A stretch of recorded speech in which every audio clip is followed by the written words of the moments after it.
చాలా సున్నితంగా ఆయన మనల్ని అబ్జర్వ్ చేస్తాడు. చాలా చాలా పరిశీలనాత్మకంగా మనతో ఉంటాడు. మన సొంత వాళ్ళు కూడా అంత పరిశీలనాత్మకంగా మనతో ఉండరు. మనం మాట్లాడితే వాళ్ళకి మ్యాటర్ అర్థమైంది, మనం మాట్లాడకపోయినా దేవుడికి అర్థమైంది. మనం ముభావంగా కూర్చుంటాం, ఇక ఇల్లు మొత్తం గుల్లైపోతుంటారు. ఏందట్టున్నా ఏందట్టున్నావు ఏందట్టున్నావు అందరూ అదే అడుగుతారు. యేసయ్య ఎప్పుడన్నట్టు అడిగాడా? నువ్వు ఎందుకు అలా ఉన్నావో నీ హృదయంలో నువ్వేమనుకుంటున్నావు అని తెలుసు.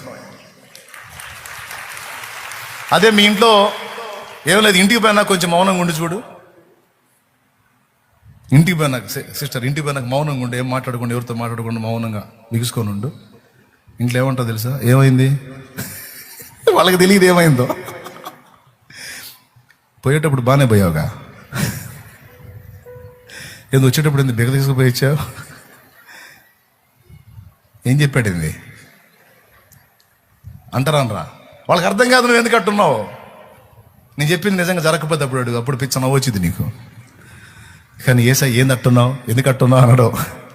ఆయన నీ హృదయాన్ని ఎరిగినవాడు, ఆయన జ్ఞానం గల తండ్రి. నేను ఎరుగున్నాడు, నీ హృదయ వేదన ఎరుగున్నాడు, దాని ఆ సమస్యకు పరిష్కారం ఏంటో కూడా ఎరిగే ఉన్నాడు. అబ్బా, ఈ వాస్తవాలు మాట్లాడుకుంటే ఎంత హాయిగా ఉందో. దేవునికి స్తోత్రం. నిజమండి. మూడో విషయం చెప్తున్నాను, ఆయన జ్ఞానము గల తండ్రి. బుద్ధియు జ్ఞానము సంపదలన్నీ గుప్తమయ్యున్నవి నీ యందే. ఆయన జ్ఞానం గల తండ్రి. సమస్యకు పరిష్కారం నీకు తెలియకపోవచ్చు, ఒక్క దారి కూడా లేకుండా అన్ని దారులు మూసుకుపోయి ఉండొచ్చు. కానీ నీకు ఒక రహస్యం చెప్తాను, ఏంటో తెలుసా? నీకు ఒక్క దారి కూడా లేని సమయంలో దేవుడు నిన్ను బయటికి తేవడానికి 1000 దారులు ఉన్నాయి.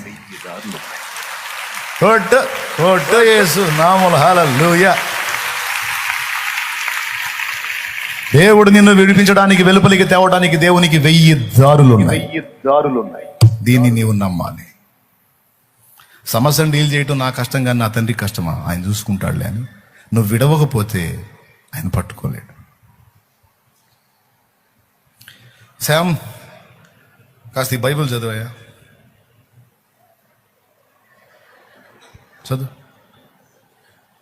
చదువయ్యా, చదువు. చూస్తాడేందండి చదవడు. చదువు. ఇట్టుంటే మన ప్రార్థన, ప్రభా నీకే అప్పచెబుతున్నా తండ్రి, ఇక నా అన్న చెప్పాడు ఇవ్వాలి, ఇక నేను ఇక అసలు ప్రభా స్తోత్రం, ఇక హల్లెలూయా అంతే, ఇక అప్పచెబుతున్నా ప్రభా, యేసునామములో అడుగుతున్నావు తండ్రి, ఆమేన్. ఒరే, నువ్వు అప్పచెప్తానంటివి, ఆ కాసేపు చేతికిత్తి మళ్ళీ నువ్వే లాక్కుంటుంటివి. నువ్వు వదిలితే కదండి. ఇప్పుడు నేను వదిలాను, అదిగో పట్టుకున్నాడు లేదా? దేవుడు చేతికి పట్టుకోవాలంటే వదలాలి. ఇక్కడ విశ్వాసం పనిచేయాలి. నువ్వు వదులు, నువ్వు ఫ్రీగా ఉండు. విశ్వాసం గలదానిపై నువ్వు ధైర్యంగా, నిబ్బరంగా, విశ్వాసం గలవాడే నిబ్బరంగా, ధైర్యంగా, సంతోషంగా ఉండు. ఆయన ఎంటర్ అవ్వకపోతే అప్పుడు అడుగు సీన్లోకి. అప్పుడు చూడు, నువ్వు నేను చెప్పిన నిజమో కాదు చూడు. మైండ్ పోయిద్ది నీకంతే.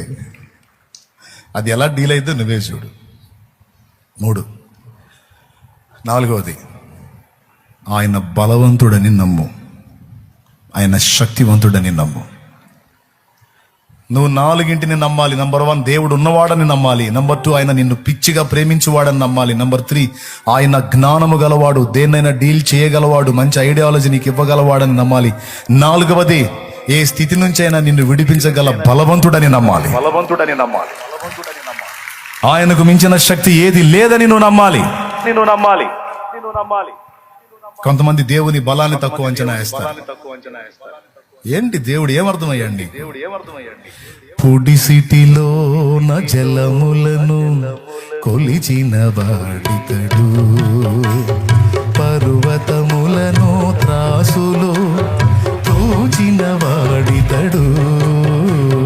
పుడిసిటిలోన జలములను కొలిచిన వాడితడు, పర్వతములను త్రాసులో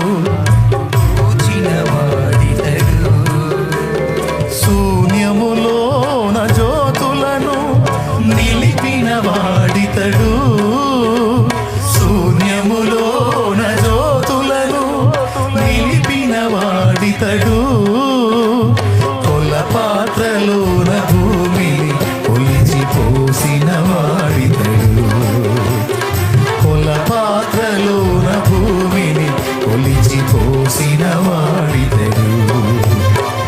జగతి పునాదులు వేయబడక ముందే భూమి ఆకాశము చేయబడక ముందే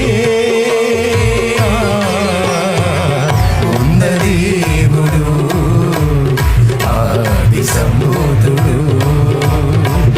ఉన్న దేవుడు ఆది సంభూతుడు. నా దేవుని జ్ఞానాన్ని గురించి మాట్లాడాలంటే నాకు ఇష్టం. నా దేవుని బలం గురించి మాట్లాడాలంటే నాకు ఇష్టం. నా దేవుని ప్రేమ గురించి మాట్లాడాలంటే నాకు ఇష్టం.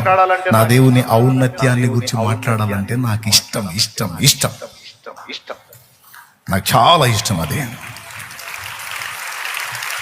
ఎందుకంటే అవన్నీ వాస్తవాలు. ఆయన బలవంతుడు. ఎంత బలవంతుడు! తీసుకెళ్లి శద్రకు మేషకు అబేద్నెగోలను అగ్నిలో వేస్తే విసిరినోళ్ళు తెచ్చారు, వేసిన వాళ్ళు బాగానే ఉన్నారు. లోపల వేయబడ్డోళ్ళు, విసరబడ్డోళ్ళు అగ్నిలో బాగానే ఉన్నారు. బయట ఉండి విసిరిన వాళ్ళకి అగ్ని సెగలు, జస్ట్ అగ్ని కీలలు తగిలి అక్కడే తెచ్చారు. అప్పుడు మరి ఒడ్డునున్నోళ్ళు అగ్ని కీలలు తగిలి తెచ్చిన వాళ్ళు ఉంటే మరి లోపల పడ్డోళ్ళు మరి ఇంకా దారుణంగా బూడిది కావాలిగా. కానీ లోపల పడ్డ ముగ్గురు ఏం కాలేదు. బైబిల్లో ఏం రాసింది తెలుసా? వారి వస్త్రములు కూడా కాలలేదు, వారి వెంట్రుకలో ఒకటైనను కాలలేదు. అన్నిటిని దహించినది అగ్ని బలమైతే అగ్ని బలమును కూడా కట్టడి చేయగల బలము నా దేవుడిది. అగ్ని ఏడంతలై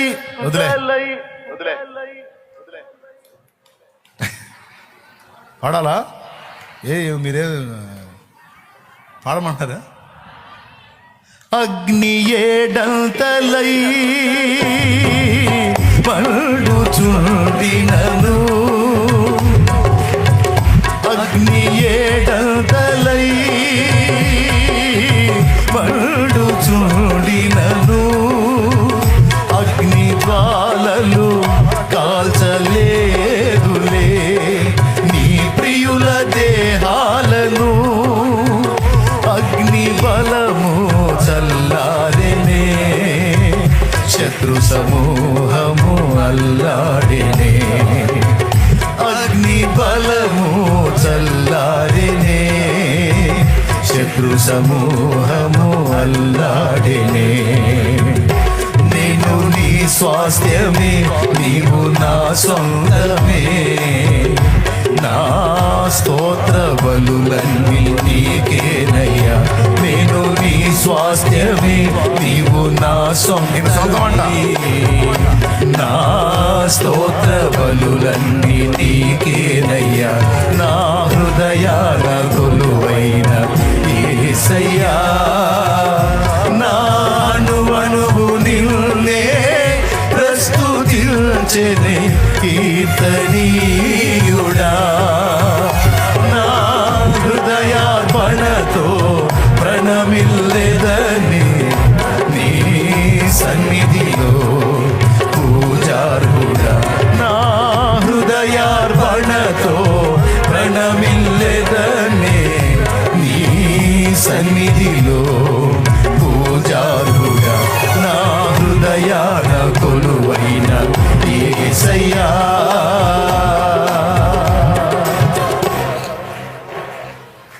దేవునికి స్తోత్రం.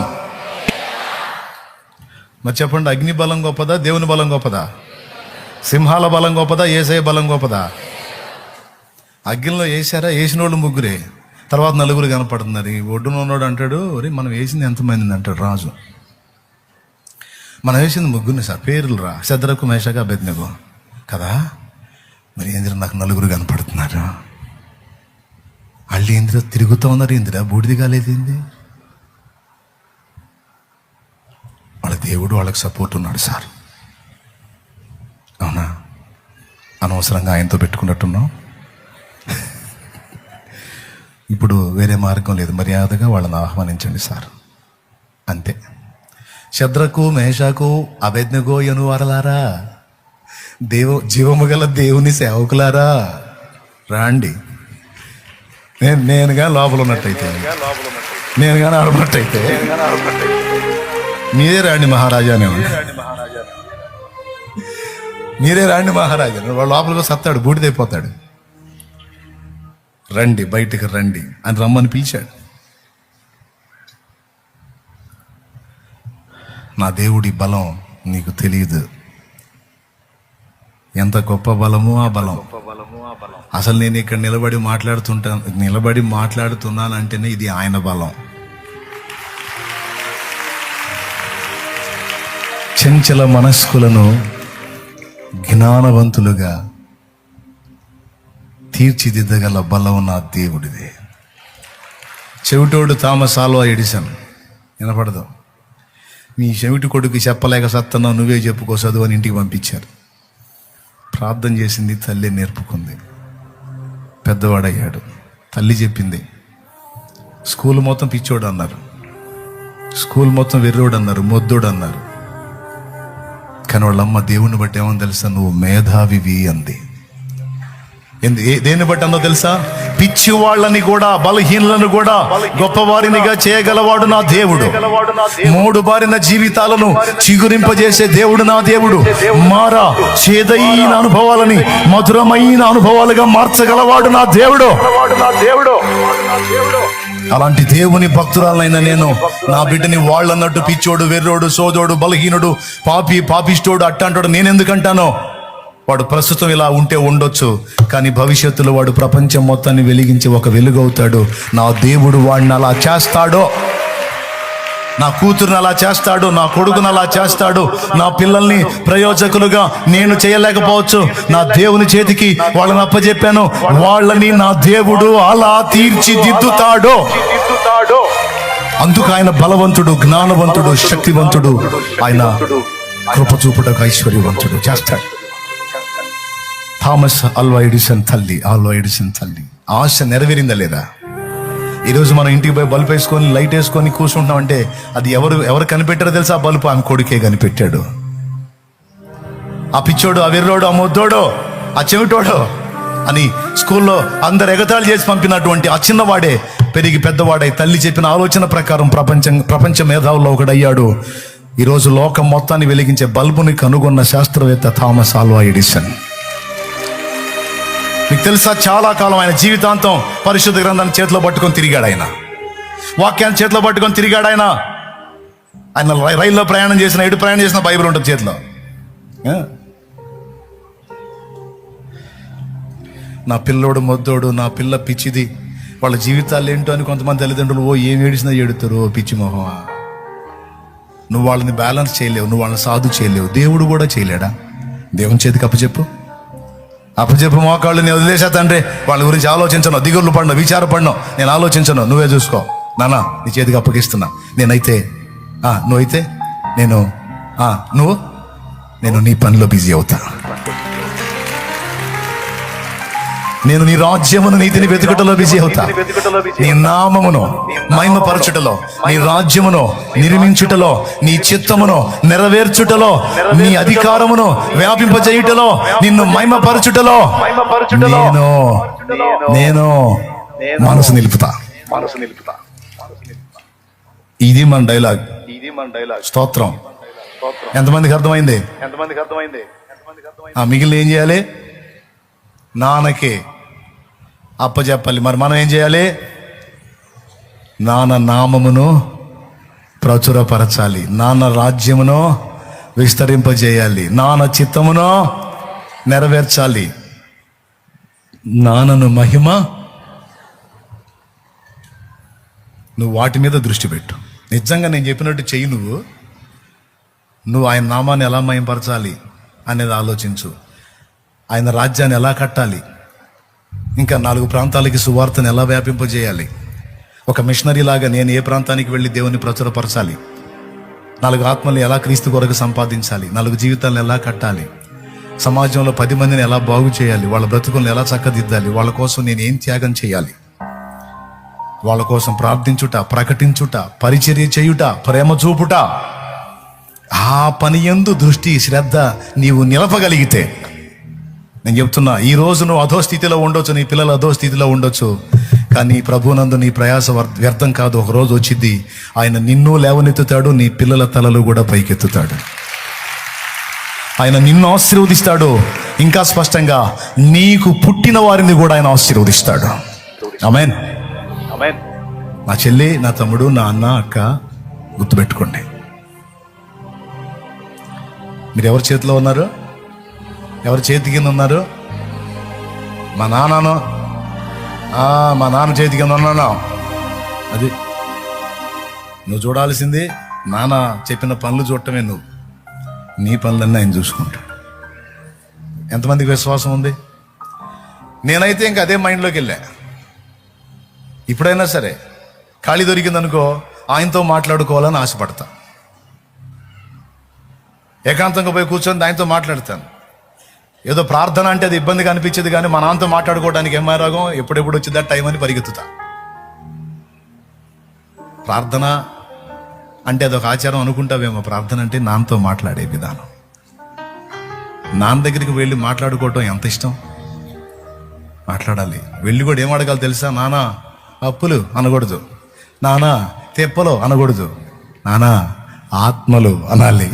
నానా నీ నామం మహింపరచబడాలి, నానా నానా నీ అధికారం అంతటా వ్యాపించాలి, నానా నానా నీ రాజ్యం విస్తరించాలి, నానా నేను అది చూడాలి.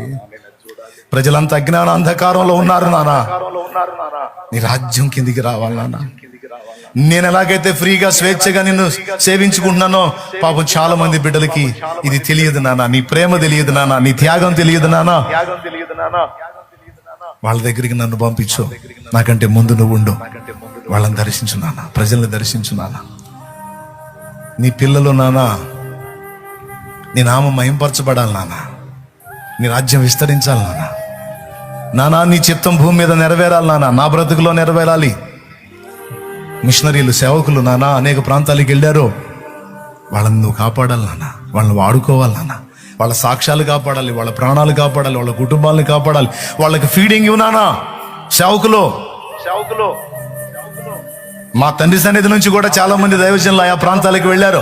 వాళ్ళ ఆరోగ్యాలు కాపాడు, వాళ్ళకి ఆయుష్నివ్వు, వాళ్ళకి ఆహారం పెట్టు, వాళ్ళ సాక్ష్యాన్ని కాపాడు, క్యారెక్టర్స్ ని కాపాడినానా. ప్రతి ఒక్కడో ఒక అగ్ని కెరటమై లేవాలి. ఆయా ప్రాంతాలన్నింటినీ కూడా దహించేవాడు కావాలి, అనేక ప్రాంతాలని కదిలించేవాడు కావాలి, ఉజ్జీవకర్తలు కావాలి. మా సేవకులను బలపరచునానా, పరిచర్యలను విస్తరింపజేయనానా, సంఘములను విస్తరింపజేయనానా. నీ దయతో నీ కృపతో 200 ప్రాంతాలకు వ్యాపించింది. ఇంకా విస్తరించాలి నానా, ఇంకా విస్తరించాలి, ఇంకా వ్యాపించాలి. అనేక ప్రాంతాలకు సేవకులు లేవాలి నానా. ఇప్పటికీ అనేక ప్రాంతాల్లో అనేక రకాల సంఘాలు సేవ చేస్తున్నాయి. చిటికేస్తే చాలు ఒక అద్భుతం జరిగిద్ది, ఆయన తీసేస్తాడు. చిటికేస్తే చాలు ఒక అద్భుతం జరిగిద్ది, ఆయన తీసేస్తాడు. కోటి నీకు గొప్ప, దేవుడికి గొప్ప కాదు. 70 లక్షలు నీకు గొప్ప, దేవుడికి గొప్ప కాదు. 70 కోట్లైనా నీకు గొప్ప, అది ఆయన గొప్ప కాదు. డీల్ చేసే దారి నీకు లేకపోతే దేవుడికి లేదైంది. 1000 దారులు ఉన్నాయి. నీకెందుకు? వదిలేయమన్నాడు, వదిలేను అంటే వదిలేస్తే అట్ట అన్నయ్య, లేకపోతే వదిలేయకుండా పట్టుకొని మెంటలెక్కి సావు అట్టట్లే అన్నయ్య. మరి నేను అదేగా చదువుతున్న తెలుగులో. నిజంగా ఆయన నమ్మితే, నిజంగా విశ్వాసం ఉంటే వదిలే. నేను చెప్పినట్టు ప్రశాంతంగా పాటలు పాడి ఆయన మహింపరచుకో, స్తుతి చెప్పుకో, కృతజ్ఞతలు చెప్పుకో. నన్ను విడిపించినందుకు నీకు థ్యాంక్స్ డాడీ అని చెప్పు, అంతే.